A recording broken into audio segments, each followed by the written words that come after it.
안녕하십니까 수강생 여러분. 오늘 이 시간은 인간과 생명 제3주차 제3장 여러분 책 보시면 47페이지 제3장 생식기술. 이 생명과학이라고 하는 것이 크게 세 가지 분야와 관련이 되어 있어요. 생명의 탄생, 그 다음에 생명의 유지, 그 다음에 생명의 마감, 생명의 탄생, 유지, 마감. 이 세 가지 분야와 연관되어 있죠. 오늘 우리가 공부하는 이 생식기술, 이건 이제 생명의 탄생이에요. 생명의 탄생. 이제 생명이 시작하는 부분에 인간이 생명과학을 적용시키는 거죠. 산전 진단도 있을 수 있고, 또 인공수정도 있을 수 있고, 또 뭐가 있을까요? 임신 중절, 또 뭐가 있을까요? 자, 한번 생각해 보십시오. 산전 진단, 출산하기 전에 이제 진단하는 거죠. 유전자 무슨 상태라든지 여러 가지 태아의 상태. 아주 결정적인 게 빠졌죠. 생명 복제. 이제 우리가 다음에 공부하겠지만 이 책에는 그렇게 자세하게 안 나와 있는데 제가 보충적인 자료를 통해서 여러분에게 설명드리겠습니다. 생명 복제. 한때는 우리가 한 10여 년 전에 그 황우석 박사를 통해서 한국이 세계적인 생명 복제 선진국으로 거의 자리매김하고 있었죠. 부상하고 있다가 갑자기 윤리적인 문제 때문에 와장창 무너진 거예요. 지금도 아마 이 복제 기술이 우리가 세계적인 수준에 와 있어요.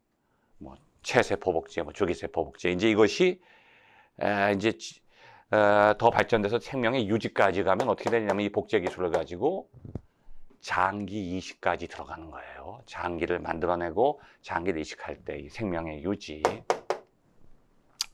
자, 오늘 이 시간에는 생명의 탄생, 생식기술. 여기는 이 책에서는 크게 인공수정에서부터 시작하고 있죠. 47페이지 나오죠. AIH와 AID. AIH는 뭐냐면 배우자 간의 인공수정. 아주 중요합니다. 왜냐하면 인공수정이라는 것이, 자, 여러분, 인공수정이라고 하는 것이 이게 수정이라는 게 이게 식물들이 수정한다는 뜻이 아니에요. 동물들의 짝짓기가 아니에요. 그래서 여러분이 이 시간 들어가기 전에 아주 중요한 문제, 왜 배우자 간의 인공수정과 비배우자 간의 인공수정을 구분했는지를 먼저 여러분이 아셔야 돼요. 왜냐하면 그 안에는 윤리적인 문제가 들어가 있어요. 도덕적인 문제가 들어가 있어요. 인간이 만나서 자녀를 출산하는 것은 동물의 짝짓기가 아니라고 하는 것을 우리가 먼저 알아야 돼요. 자, 그러기 위해서는 먼저 인간의 성에 대해서, 인간의 성이 무엇인가를 먼저 여러분이 아셔야 이 성. 과거에는 성 그러면 이것을 섹스라고 그랬어요. 이게 한 30년 전만 해도 이 여권에 보면 섹스 해서 남자 여자 할 때 섹스라고 그래요. 섹슈얼리티. 근데 지금은 성이란 말을 영어로 표현할 때 섹스란 말을 안 써요. 지금 뭐라고 그러죠? 젠더. 왜 젠더란 말을 쓰냐 하면 섹스와 젠더의 차이점이 있어요. 섹스라고 하는 것은 암수 구별을 말해요. 암수.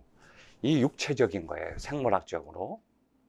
근데 동물들은 그렇게 섹스라고 해서 암수를 구분하지만 인간은 암수로만 구분할 수가 없어요. 자, 잘 생각해 보세요. 어떤 사람은 여성으로 태어났는데 여자인데 나 여자 아니라는 거예요. 어떤 사람은 남자로 태어났는데요, 자기가 남자가 아니래요. 동물은 자기가 어떤 성을 가졌는지도 모르지만 인간은 자기가 어떤 성을 가지고 태어났는지 알매에도 불구하고, 알고 있는데도 자기가 남자인데 여자래요. 여자인데 남자래요.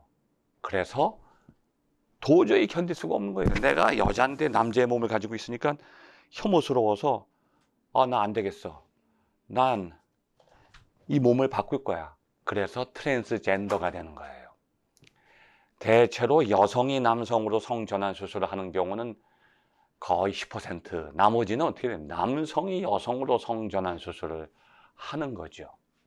그래서 자기의 성에 대한 자신의 생각과 자기의 몸이 다르기 때문에 인간이라고 하는 존재는 그 생물학적인 육체적인 모습만 가지고서는 설명할 수 없다는 거죠. 그 중에 대표적인 것이 바로 동성애예요. 동성애.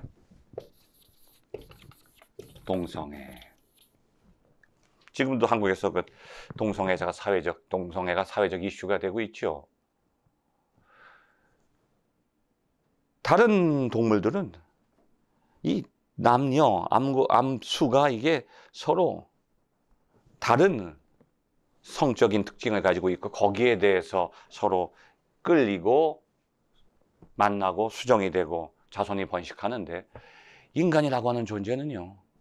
이상하게 동성을 이성으로 느끼게 돼요. 왜냐하면 그 중에 하나는 남성이고 하나는 여성적인 하나의 특징을 가지고 있다는 거죠.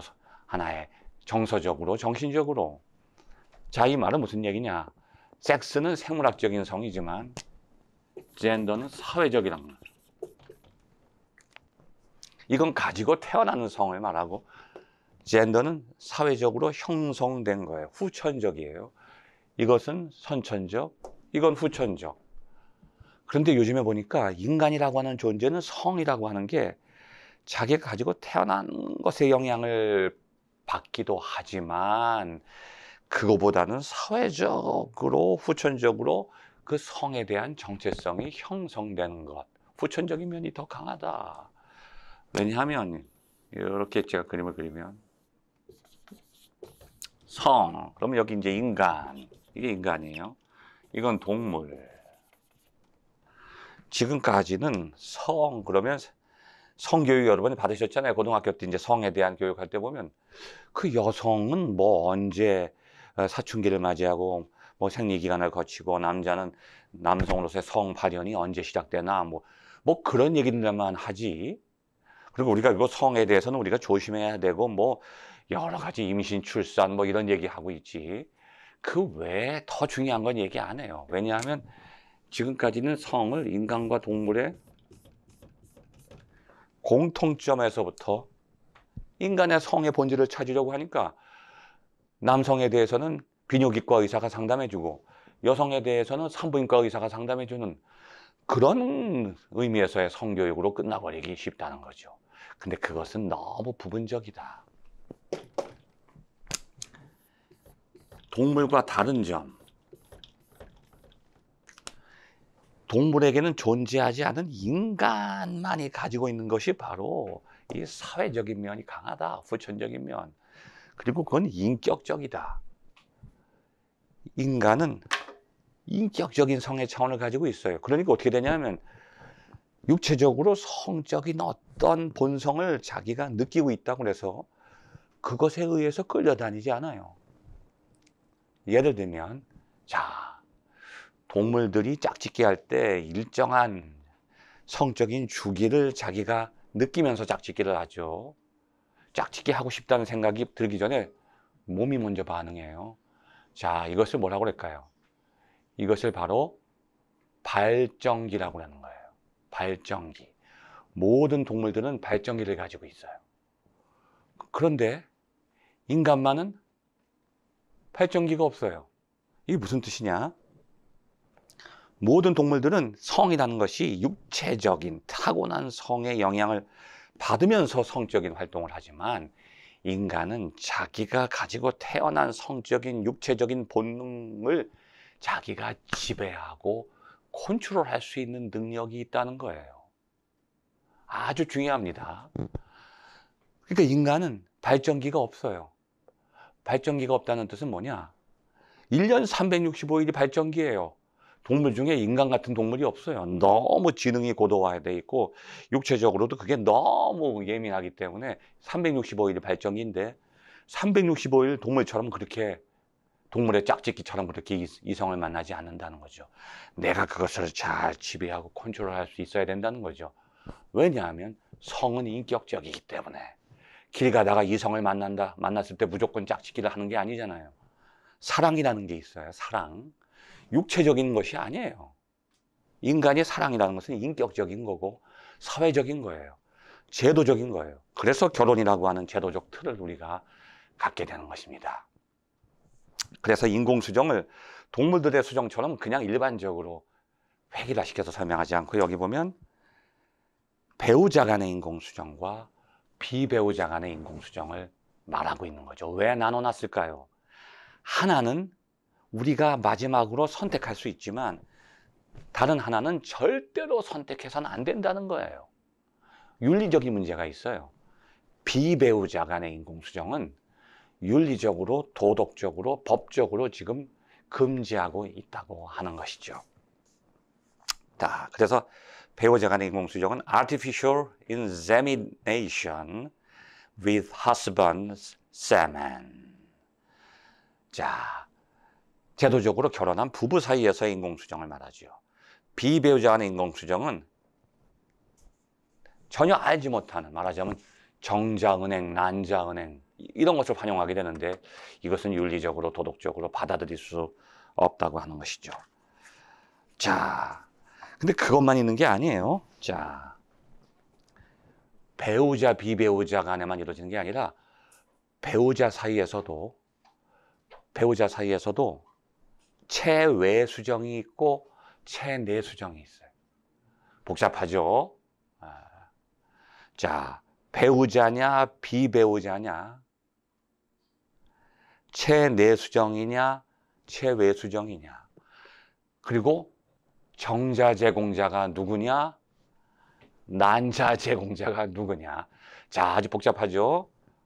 배우자냐 비배우자냐 인공수정이, 체내 수정이냐 체외 수정이냐, 그 임신하는 사람의 몸 안에서 수정이 이루어지느냐 밖에서 이루어지느냐.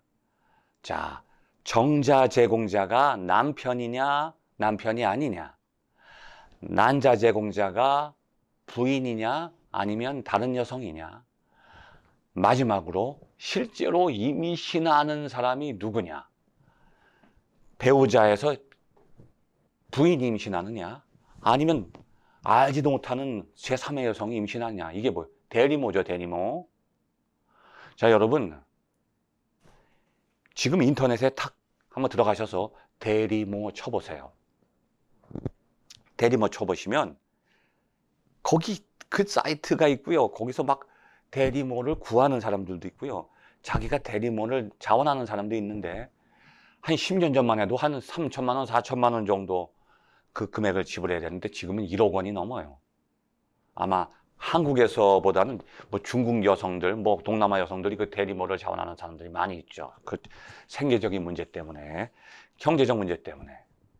그래서 지금 우리도 모르는 사이에 그런 식으로 대리모를 통해서 수정이라기보다는 자녀 출산이 이루어지고 있어요. 이건 아주 국제적으로 아주 큰 문제예요. 왜냐하면 그 안에 윤리적인 문제가 있기 때문에. 아마 미국서도 그런 사건이 있었고 일본서도 그런 사건이 있어요. 어떤 불임 부부가 있었는데 이제 아이를 낳고 싶은 거예요. 그래서 이제 대리모를 구했어요. 이제 광고를 해서. 그래서 대리모가 나타나서 10만 달러니까 지금은 뭐 한 1억, 그 당시가 벌써 오래됐는데 미국에서는 아마 그게 이제 의료보험 수가가 워낙 높으니까 지금으로 말하자면 1억 원이 넘죠. 그게 벌써 오래된 얘기인데도 그 당시에 1억 원이 넘는 돈을 대리모에게 지불하고 이제 인공수정을 해서 이제 대리모가 임신을 했어요. 그런데 이제 한 달, 2달 시간이 흐르다 보니까 대리모가 입덧을 하는 거예요. 여러분 아마 여러분은 경험하지 못하셔서 어머니한테 물어보시면 아실 거예요. 내가 아주 심하게 이게 위장장애가 일어나서 헛구역질, 구토가 나오는 것보다 몇 배 이상 강하게 구토만 나오는 게 아니라 온몸의 전신 증상으로 아주 그 역겨운 느낌을 갖게 돼요. 이게 아주 심각한 거죠. 하루 이틀이 아니에요. 지속되니까. 그래서 이 대리모가 그 막 입덧을 하면서 이상한 생각이 들어요. 이 속에 자기 뱃속에 아이가 있다고 하는 그런 의식을 갖게 되고 그 아이에 대한 모성애가 발동해요. 참 신기하죠. 입덧을 하는 게 이게 대리모가 자기가 하고 싶어서 하는 게 아니라 입덧의 원인을 밝혀보니까 입덧을 일으키는 것이 바로 태아라는 거예요.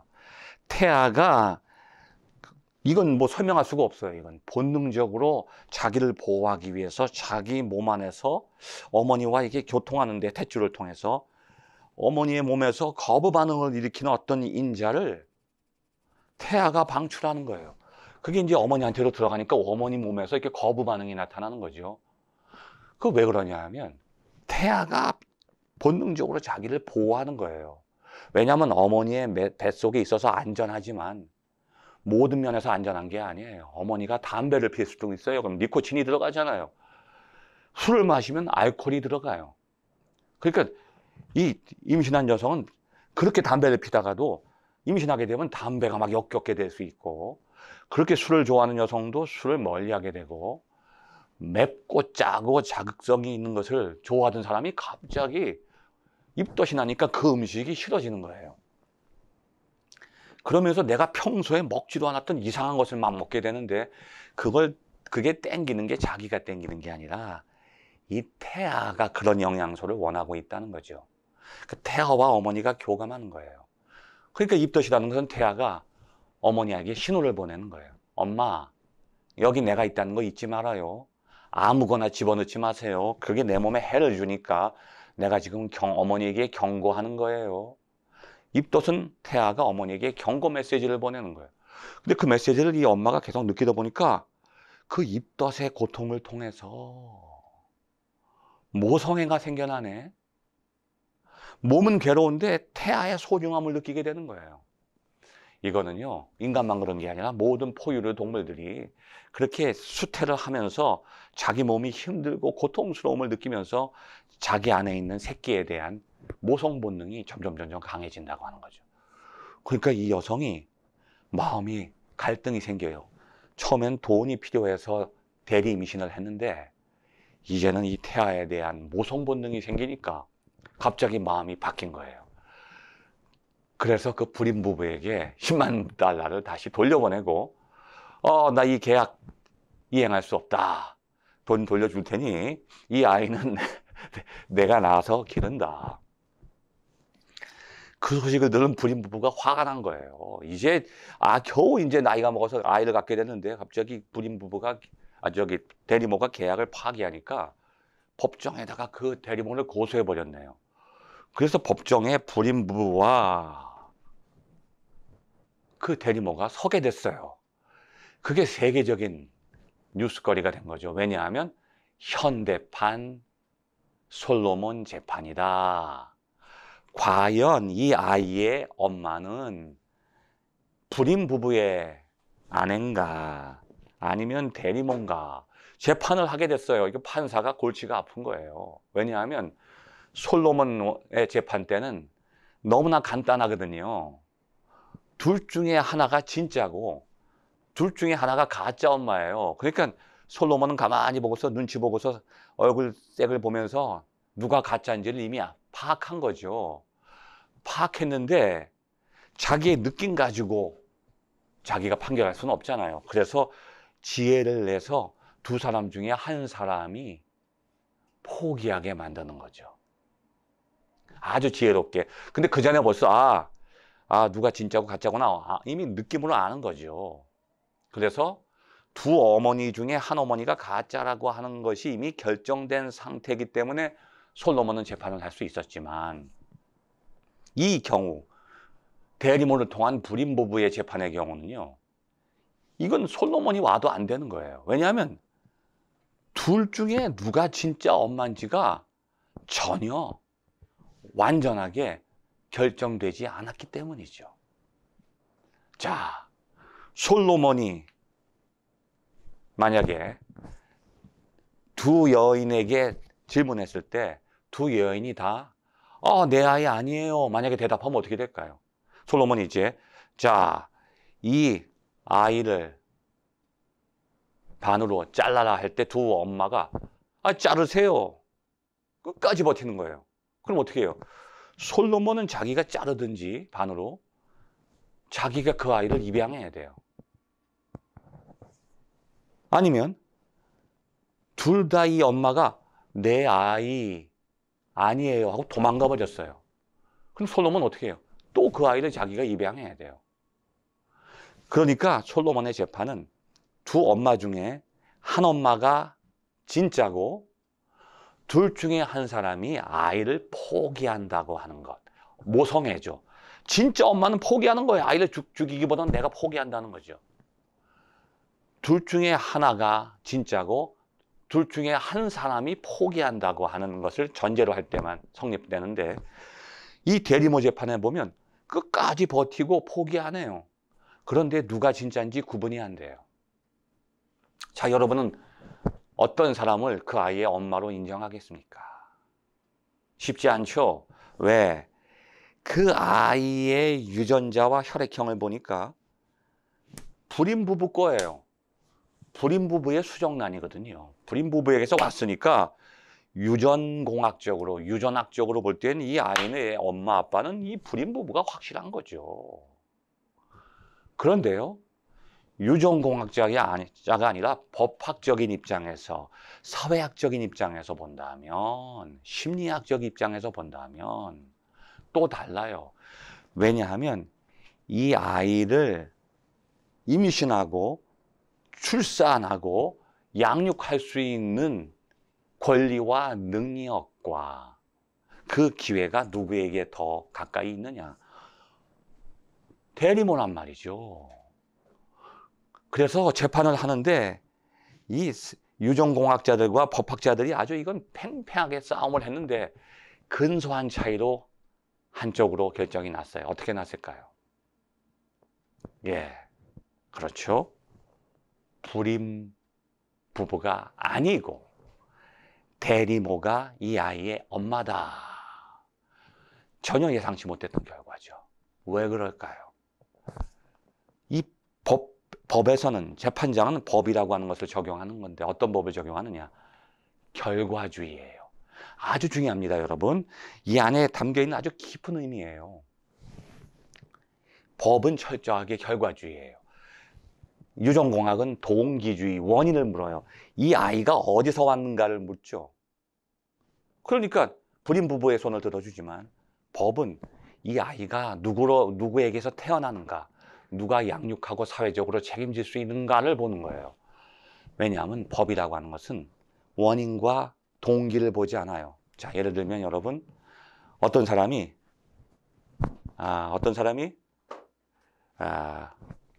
가서 은행을 털었어요. 은행에서 돈을 훔쳤어요. 근데 이 사람이 사실은 훔치려고 한 게 아니라 지금 길거리에서 누가 죽어가는데 당장 지금 응급실에 가야 되는데 돈이 없어요. 생명을 살려야 돼요. 그래서 은행에서 돈을 훔친 거예요. 그럼 어떻게 하겠습니까? 경찰서에 잡혀갔어요. 당신 돈을 왜 훔쳤습니까? 근데 보니까 내가 쓰려고 하는 게 아니라 이 생명을 살리기 위해서 돈을 훔쳤다. 그럼 경찰서에서 어떻게 얘기하겠어요? 참 착한 마음을 가졌군요. 당신을 용서하겠습니까? 아니에요. 절도한 거예요. 절도죄가. 왜냐하면 아무리 동기가 선해도 결과를 볼 때는 나쁜 결과를 갖고 왔기 때문에 법은 거기서 인정하는 겁니다. 지금부터 한 10여 년 전에 저 대전 쪽에서 그런 일이 있었어요. 어떤 아저씨가 술에 많이 취해가지고 길을 가는데 새벽에 엄청나게 큰 소음이, 굉음이 팡 들려서 보니까 지나가던 자동차가 앞에 있는 자동차를 들이받은 거예요. 신호등은 빨간불인데 이 차가 가다가 빨간불에 정지하는 게 아니라 그냥 앞차를 받아버렸어요. 그래서 이 사람이 술이 취해서 이렇게 보니까 그 안에 어떤 아주머니가 피를 흘리면서 이렇게 쓰러져 있고 옆에 아이가 있는데 이 어머니가 정신을 잃기 전에 그 아저씨를 향해서 아저씨, 우리 좀 살려주세요. 빨리 오셔서 나를 뒤에 좀 앉혀주시고 아저씨가 운전해 주세요. 그러는 거예요. 그리고 조기 병원까지 데려다 주세요.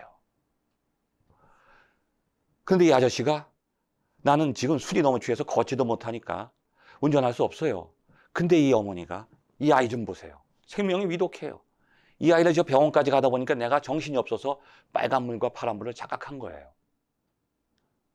자, 이런 내용을 가지고 이제 제가 다음 시간에 계속해서 이 법의 목적과 한계와 문제점에 대해서 설명해 드리도록 하겠습니다. 감사합니다.